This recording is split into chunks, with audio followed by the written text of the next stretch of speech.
Buenos días, este 3 de diciembre les damos una cordial bienvenida a El Consultorio, un programa en línea que se transmite martes y jueves a las 9:30 horas por Prensa Libre TV. Soy Cristian Dávila y hoy me acompaña el alergólogo Edgar Morán, quien nos va a hablar acerca de las enfermedades de la época y cómo podemos prevenirlos, especialmente porque ya estamos en la famosa época de frío que caracteriza el fin de año. Así que gracias, doctor, por estar acá. Bienvenido. Muchas gracias por la invitación. Aquí estamos para colaborar con el programa. Gracias a usted por aceptar nuestra invitación y también porque es muy importante para todas las personas que nos están viendo en este momento para que ustedes sepan qué hacer y cómo prevenir esas famosas enfermedades de la época de fin de año. Así que si usted tiene alguna consulta específica puede hacerla a través de las redes sociales de Prensa Libre. En Facebook aparece una imagen que dice El Consultorio, pero también puede hacerlo por Twitter con el hashtag ElConsultorioPL, porque en breves instantes nuestro invitado las responderá. Doctor, antes de empezar a hablar y conocer un poco más de estas enfermedades e infecciones, a mí me gustaría, y seguro a las personas que nos están viendo también, que nos explicara cómo funciona regularmente o cuando estamos sanos nuestro aparato respiratorio y nuestras vías respiratorias, y luego qué pasa cuando tenemos alguna enfermedad o entramos a la época de frío. Sí, respecto al sistema de defensas de nuestro organismo, la verdad es que es como una máquina perfecta, funciona protegiéndonos del ambiente donde nosotros vivimos, donde crecemos, donde nos desarrollamos. Y existen ciertas épocas del año donde hay más propensión a padecer algunos padecimientos, por ejemplo, en el tema de hoy, la época de frío, relacionado principalmente con el resfriado común y con todas otras tipos de entidades que afectan el tracto respiratorio. Pero realmente es nuestro sistema inmune el que va a decidir si nosotros nos enfermamos más o menos, dependiendo del contacto que vamos a tener sobre todo con personas enfermas. ¿Qué tan cierto, doctor, es que las personas tenemos un mito? Por ejemplo, a veces nosotros decimos que es que te expusiste al frío y por eso te enfermaste. Sin duda hemos escuchado 1000 veces esa afirmación o ese mito. ¿Qué tan cierto es esto, doctor? Pues al final no es muy cierto, porque realmente para que una persona en una época de frío desarrolle un resfriado común o una complicación más seria de la vía aérea, necesita que haya un contagio. Porque cuando estamos hablando de un resfrío y todas las otras entidades, estamos hablando básicamente de un proceso infeccioso. Entonces esta persona tiene que estar en contacto con alguien que le transmita esa enfermedad. Generalmente se transmite por estornudos, por tos, por saliva, y entonces es ahí donde se genera el proceso infeccioso. No es específicamente que el frío va a predisponer esto, sino tiene que haber alguien que lo infecte a uno en donde uno vive, donde uno trabaja, donde los niños donde estudian, etc. Gracias, doctor, por esa aclaración, especialmente porque a veces nosotros relacionamos mucho un resfriado común o las famosas gripes con que la persona no estaba bien abrigada o porque el niño no estaba bien abrigado, cuando usted ya nos dijo que hay otros factores que inciden en este sentido. Y tomando en cuenta lo que usted nos dice, entonces, ¿por qué hay un repunte un poco más de estas infecciones en las épocas de frío o en ciertas épocas del año? Porque el ambiente que genera la época de frío favorece también a que esta transmisión sea mucho más, digamos, directa. Por ejemplo, en época de frío la gente tiende a estar más en lugares cerrados, los niños en los colegios, las personas trabajando en sus oficinas, y entonces esto hace que la probabilidad de contagio sea mucho más alta. También existen algunas otras cosas que tienen todavía una base científica por comprobar, donde se habla de que estos virus que generan los procesos infecciosos tienden a ser más resistentes en época de frío, generan como una capa protectora que hace que sean más resistentes en esta época de frío, por lo tanto que no se mueran en ese ambiente, sino que se contagien. Y también hay otras situaciones que se habla de que las personas, pues por el frío a que se exponen externamente, pues las partes distales del cuerpo, como la nariz, hay una disminución de lo que son mecanismos de defensa naturales, como el movimiento de los cilios, o como que hay una disminución de irrigación sanguínea que hace que todas esas células de defensa que están en nuestro torrente sanguíneo no ejerzan una función protectora como la que pudiera haber en verano, en un ambiente que no sea tan frío. Gracias, doctor. Usted como experto alergólogo, doctor, ¿nos podría decir cuáles son las enfermedades más comunes en la época de frío? ¿Cuáles son las que más afectan a las personas? Es una buena pregunta porque se suele confundir mucho los términos, ¿verdad? Empecemos desde lo más sencillo, que es lo que se conoce como el resfriado común. Este es el famoso catarro, que es generado por un tipo de virus que pueden ser simples, incluso se les denomina como bastardos, pero que realmente en las personas que tienen un sistema inmune que es bastante competente, son enfermedades que no suelen complicarse. Luego existen otro tipo de virus que son un poquito más fuertes, más agresivos, como el virus de la influenza, que es el que produce la gripe. Existen otros virus también que afectan a niños más pequeños, como el sincitial respiratorio o como el metaneumovirus, que pueden afectar la vía baja, porque generalmente los resfriados comunes afectan vía aérea superior, no estamos hablando de nariz, garganta, amígdalas, pero ya hay otros virus que se van a la vía aérea inferior, que es donde realmente ya el paciente presenta más complicaciones, pudiéndose relacionar con afección de bronquios o de pulmón.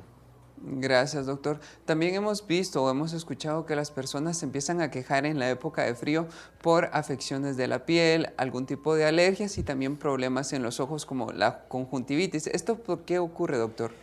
En relación a la conjuntivitis, recordémonos que existe una conexión bastante directa con la nariz. Puede ser que el virus entre con la nariz y genere una rinoconjuntivitis, o puede ser que también debido a falta de higiene, las personas no se lavan las manos y se rascan los ojos, y entonces ahí puede haber una infección directa sobre la conjuntiva. Sin embargo, la relación en que sea más frecuente la conjuntivitis, no.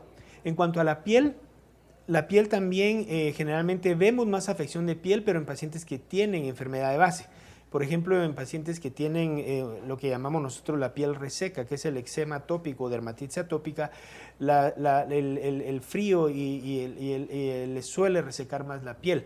Hay otra entidad en alergia que se llama urticaria, que es un paciente que responde con ronchas y está descrita la urticaria al frío. Entonces, en estos pacientes que tienen una enfermedad alérgica de base, estos climas les activan enfermedad de la piel, pero no porque el frío directamente sí, sino porque provoque ya algo, tienen sino una que de enfermedad alguna de base. manera... Exactamente. Gracias, doctor, por esa aclaración. Yo creo que es muy importante saber esa relación que tiene el frío, algunos mitos que hemos tenido específicamente con las temperaturas bajas y cómo nos afecta en el organismo para que nosotros sepamos qué hacer. Es el momento de nuestra primera pausa, pero no se vayan y sigan con nosotros en el consultorio, porque al volver nuestro invitado nos dará más consejos para prevenir las infecciones en la época de frío. Les recordamos que pueden dejar sus dudas y consultas a través de las redes sociales de Prensa Libre. Ya volvemos.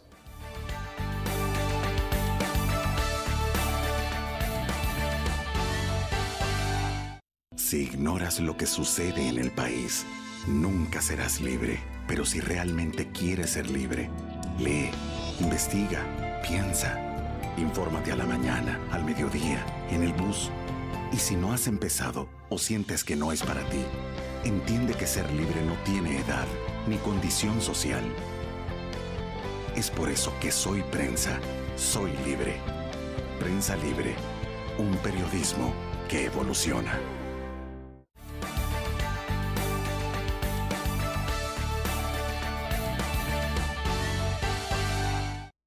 Estamos de vuelta en el consultorio, estamos hablando cómo prevenir enfermedades e infecciones de la época de frío, especialmente en el fin de año, ya que el frío aumenta. Doctor, antes de irnos a la pausa, usted nos había dado un panorama general y bastante explicativo de cómo el frío incide en algunas enfermedades. No es que el frío directamente nos afecte. Ahora hablemos sobre los niños y los adultos mayores, porque son dos poblaciones muy propensas a cualquier enfermedad. En la época de frío, ¿qué podemos hacer con estas dos poblaciones? Sí, es interesante porque este grupo de poblaciones, si estamos hablando del adulto mayor y estamos hablando de la persona que pasa de los 50, 60 años en adelante, donde ya existe una disminución de la actividad y funcionamiento del sistema inmune, que es como un declive de lo que es un sistema inmune activo. Y en el caso de los niños, sobre todo los menores de 5 años, pero sobre todo los de 2 para abajo, ellos tienen el problema en donde hay una inmadurez de su sistema inmune, es un sistema inmune inmaduro que favorece a que ellos no se defiendan bien.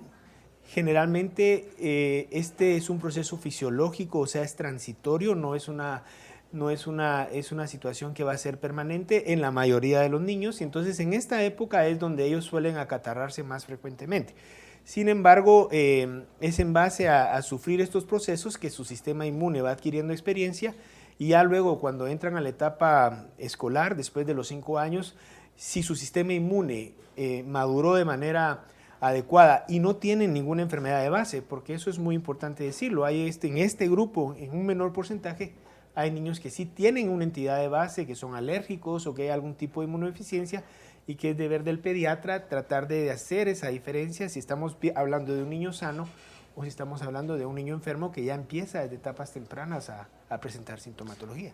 Doctor, usted tocó un tema muy importante acerca de los niños que traen enfermedades de base. En este caso, ¿qué cuidados deberían de tener los padres de familia con niños que son propensos a este tipo de enfermedades? Puesto que yo, por ejemplo, tengo muchos conocidos que sus hijos de por sí ya son propensos a algún tipo de alergia, entonces eso ya los hace más vulnerables. ¿Cuáles serían sus recomendaciones con estos niños que ya traen una enfermedad de base?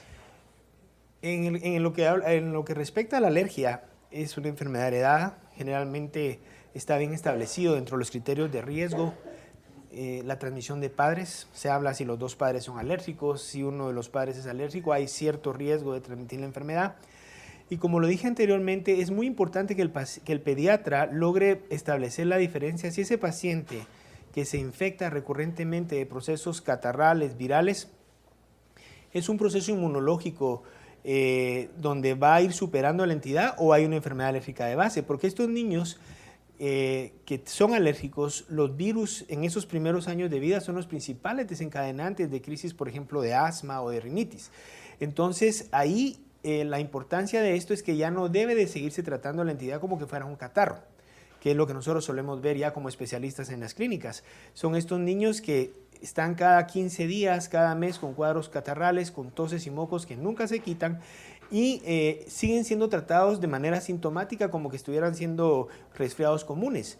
Y eso ya es un síntoma de alerta porque si uno no controla ese proceso inflamatorio, que al final esa es la base de la alergia, activada por un virus, un simple virus de catarro, entonces la enfermedad alérgica va a seguir avanzando y va a seguir generando daños sobre la vía aérea. Entonces es muy importante establecer la diferencia entre si ese paciente es un paciente sano o ya tiene una entidad alérgica de base. Muy importante. Doctor, usted también tocó un tema muy importante. ¿Cómo podemos diferenciar nosotros como personas un resfriado común de una infección un poco más compleja? ¿Cuáles serían esas características que hacen que un padre de familia o una persona diga probablemente yo ya no tengo un resfriado común, sino que tengo algo más?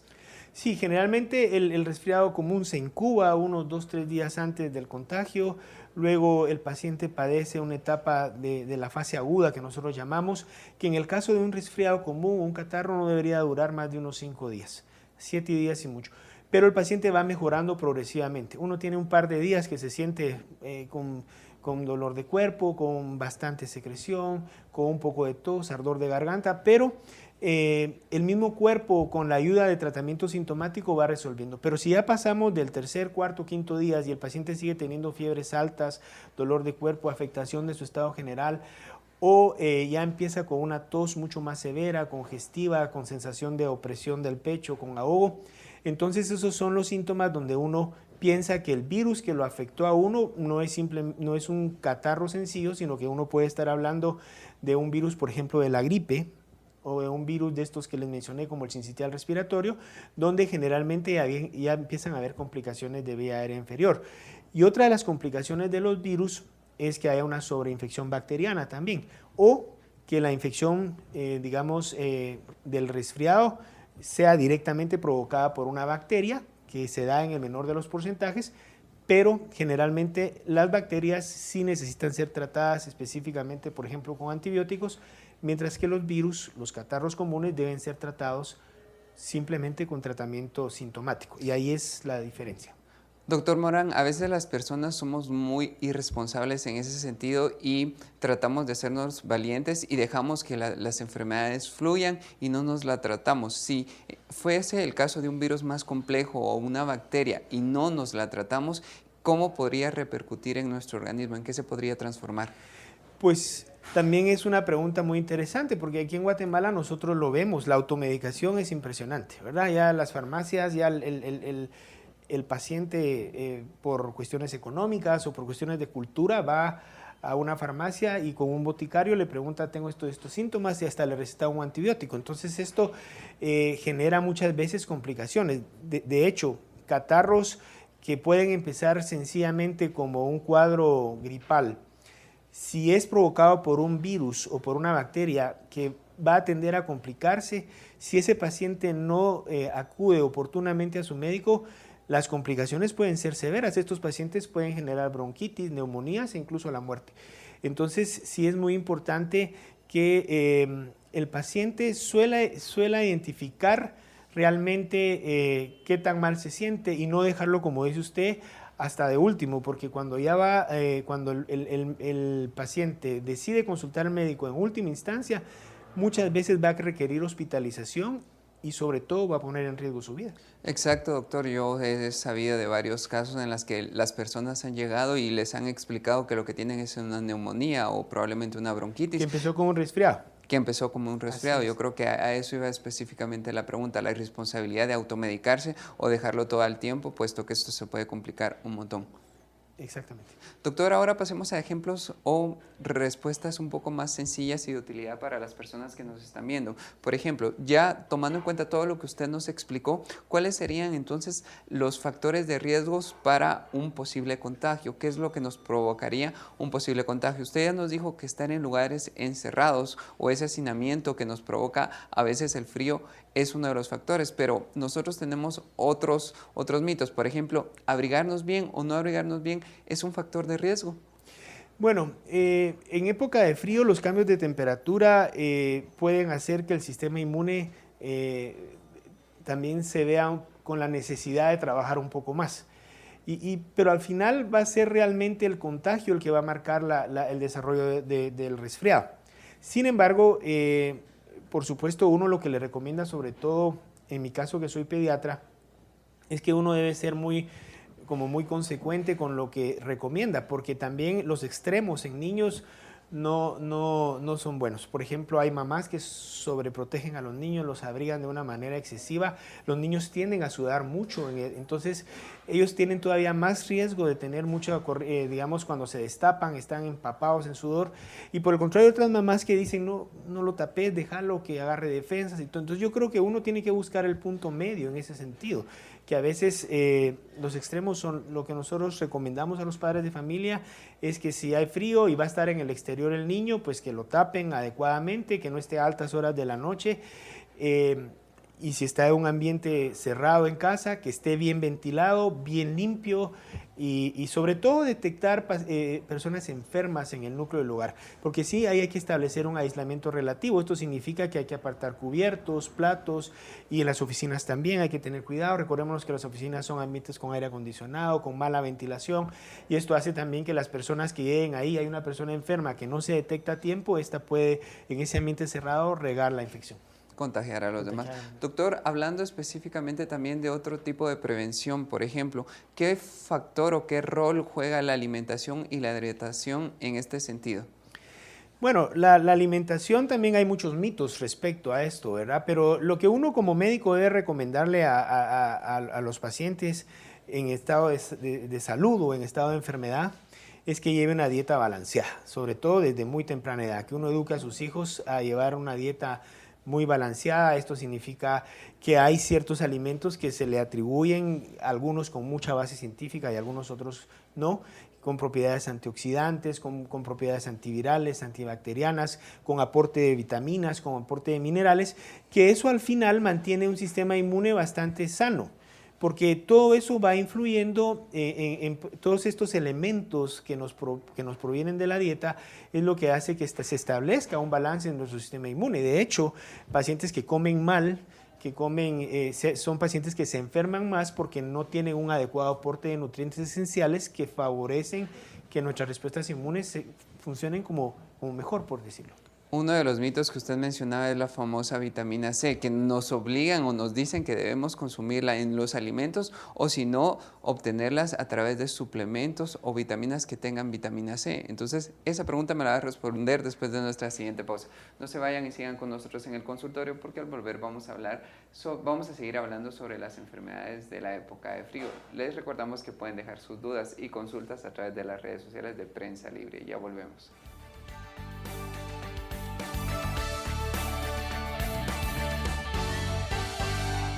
Si ignoras lo que sucede en el país, nunca serás libre. Pero si realmente quieres ser libre, lee, investiga, piensa.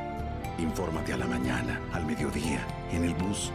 Y si no has empezado o sientes que no es para ti, entiende que ser libre no tiene edad ni condición social.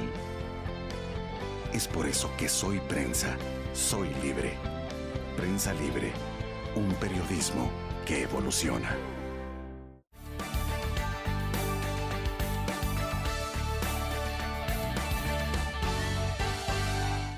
Estamos de vuelta en el consultorio. Hoy me acompaña el alergólogo Edgar Morán, quien nos está dando consejos para prevenir enfermedades en esta época de frío. Les recordamos que pueden dejar sus dudas y consultas a través de las redes sociales de Prensa Libre. Doctor, antes de irnos a la pausa, usted nos estaba hablando acerca de la alimentación y la hidratación y nos dio unos consejos bastante prácticos y útiles para que los pongamos en práctica en casa. Pero surgió la pregunta, ¿qué tan cierto es esto de la vitamina C? Que desde niños nos obligan y nos dicen que si consumimos suficiente vitamina C no nos vamos a enfermar y llegamos al punto de comprar suplementos con vitamina C para garantizar que nuestro sistema inmunitario pues, esté en óptimas condiciones. Bueno, lo de la vitamina C también se ha vuelto muy comercial y probablemente está esto desde hace muchos años. Los estudios demuestran que el suplemento de vitamina C por largos periodos de tiempo no va a prevenir que el paciente desarrolle cuadros gripales respiratorios. Lo que dicen los estudios es que probablemente manteniendo niveles adecuados de vitamina C con la dieta o con suplementos, probablemente lo que se va a acortar es la duración y la intensidad del proceso infeccioso. Recordémonos que la vitamina C es uno de los antioxidantes más importantes que tenemos en nuestro cuerpo, que aparte de poderlo ingerir en suplementos, lo podemos ingerir por una dieta balanceada con el kiwi, los zumos de naranja, la mandarina y todo esto, pero también tomarse enormes cantidades de vitamina C, lo único que va a uno generar es efectos secundarios gastrointestinales. Recordémonos que las vitaminas, estando a niveles adecuados en nuestro cuerpo, bajo los requerimientos, se absorben y lo demás se elimina, y entonces no hay que caer en esta situación de consumir excesiva cantidad de vitamina C porque no vamos a evitar que nos dé el catarro. No lo vamos a evitar. Gracias, doctor, por esa aclaración. Ahora, científicamente, ¿cuál sería la manera de prevención de estas enfermedades, doctor? Pues es bastante, del punto de vista científico, es un poco difícil de poder establecer realmente, aparte de las medidas que se toman, si hay algo mucho más efectivo que esto. Yo creo que básicamente es lo que uno tiene que recomendar. Ahora, pasándose del lado médico en cuestión preventiva, podemos hablar un poco de las vacunas. Actualmente existen vacunas básicamente para ciertos grupos de virus que producen sobre todo la gripe, que es la influenza, que son vacunas que nosotros como pediatras recomendamos que sean administradas desde la niñez temprana. Incluso actualmente existen vacunas que están aprobadas para ser utilizadas en niños desde 6 meses en adelante, y sobre todo están enfocadas ya para la población en general, pero haciendo énfasis en grupos de población de riesgo. Grupos de población de riesgo como pueden ser niños menores de 5 años, adultos mayores, personas embarazadas, mujeres embarazadas, personas que trabajan en servicios de salud, que trabajan en instituciones como guarderías y todo, donde sí se recomienda que se proteja a las personas mediante la prevención por inmunización contra gripe. Doctor, de acá surgen varias preguntas, especialmente porque a veces tenemos un poco de confusión en cómo se debe administrar esta vacuna contra la gripe. Por ejemplo, en este momento, ¿nos podríamos colocar esa inyección o ya no sería efectiva? Sí, mire, la vacunación de gripes, por ejemplo, varía dependiendo del hemisferio. Sin embargo, nosotros estamos en una zona tropical, entonces en Guatemala prácticamente se puede vacunar uno de gripe todo el año.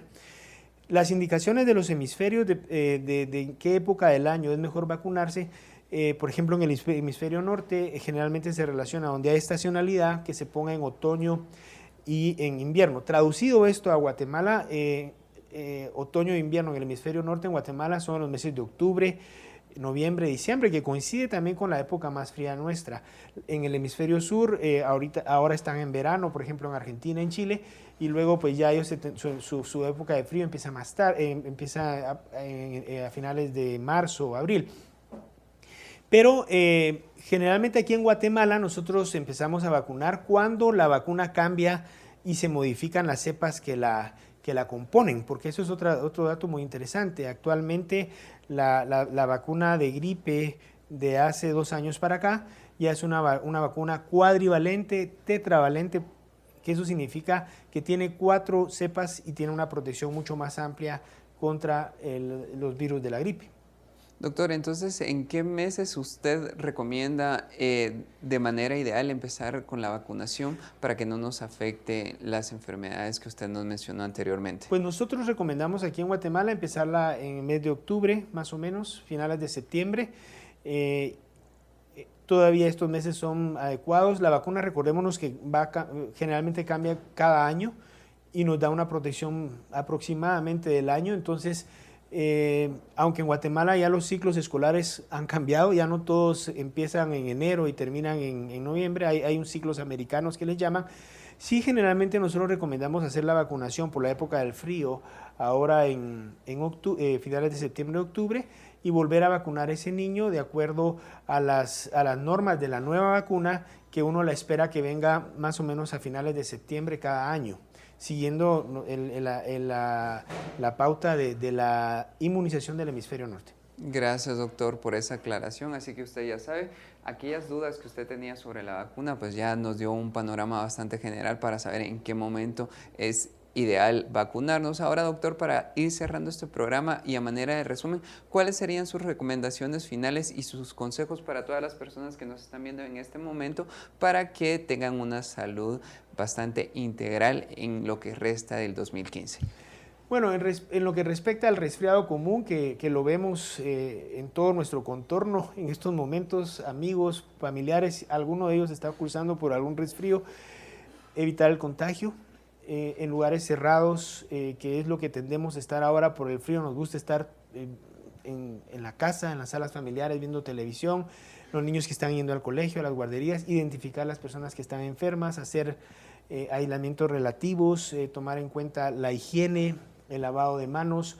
Es muy importante eso porque es a través de las manos también que se puede contagiar los virus y sobre todo la dieta balanceada, tener las precauciones de los cambios bruscos de temperatura, sobre todo en personas, en ancianos y en niños muy pequeños, y quizá sobre todo seguir las pautas. Si uno coge la enfermedad, tratar de inicialmente, si es un resfriado común, de una manera asintomática, y muy importante tratar de identificar las complicaciones a tiempo, como lo habíamos hablado, y la consulta oportuna al médico para que esto no genere alguna fatalidad, que están bien descritas con estos procesos.